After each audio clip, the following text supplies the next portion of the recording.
Ross Glenn on 3B3, and he handed out material that's on the dais that looks like this. Yes.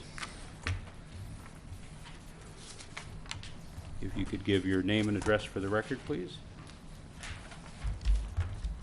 My name is Ross Glenn. My address is 1470 Laurel Canyon Way here in the city of Corona.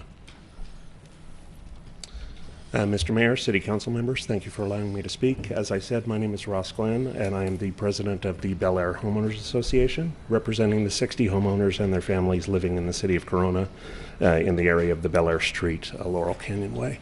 Homeowners and their families living in the city of Corona in the area of the Aire Street, Laurel Canyon Way. Homeowners and their families living in the city of Corona in the area of the Aire Street, Laurel Canyon Way. Does this come out of my 3 minutes? I can say everything in the area of the Aire Street, Laurel Canyon Way.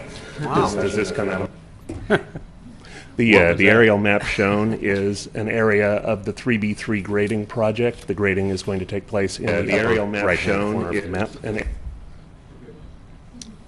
First, I would like to say that the Aire HOA is fully in favor of the Monte Olivio development and the grading going forward. We welcome this expansion of our neighborhood.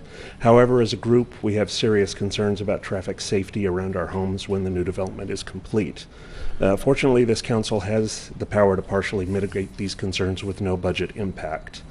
The original plans for the development included 2 entry points, one at Laurel Canyon Way, near the point on the map, and one at State Street. At a public hearing to present their plans last year, the developers were quite frankly bullied into abandoning the State Street entrance. Those plans were reworked into an emergency-only access point. The bullying was at the behest of Riverside County residents of State Street, who attended the hearing en masse and won their argument by out-yelling everyone else until they got their way. If I could have the next slide.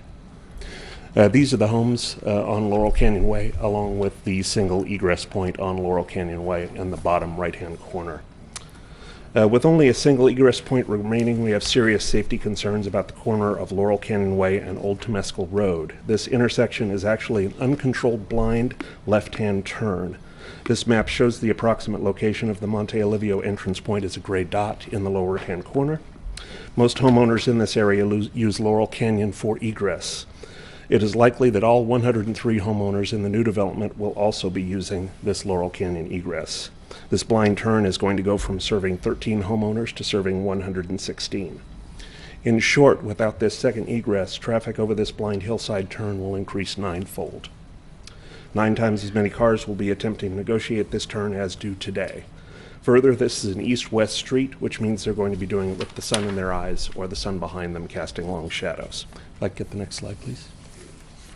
This is a street-level view of the area provided by our friends at Google. As you can see, there's a truck heading right at us. Trucks and SUVs are 7 feet wide. The street in this area is 25 feet wide. At this point on this blind turn, you have a visibility of 153 feet. So if you're driving this stretch of road at 30 miles per hour, you have 3 seconds to react to this truck or to pedestrians such as the cross-country teams from nearby Centennial High School who train on this hill. There's already been 1 pedestrian struck at this location, and increasing traffic through it by a factor of 9 guarantees more accidents. While we fully understand this council's decision not to widen this road due to cost factors, not doing everything you can to mitigate these safety concerns risks other costs. With a second egress, the Monte Olivio homeowners will be able to access their neighborhood in a way that reduces these risks. The developers' original plans did include these 2 egress points, and their original traffic study included the second egress point.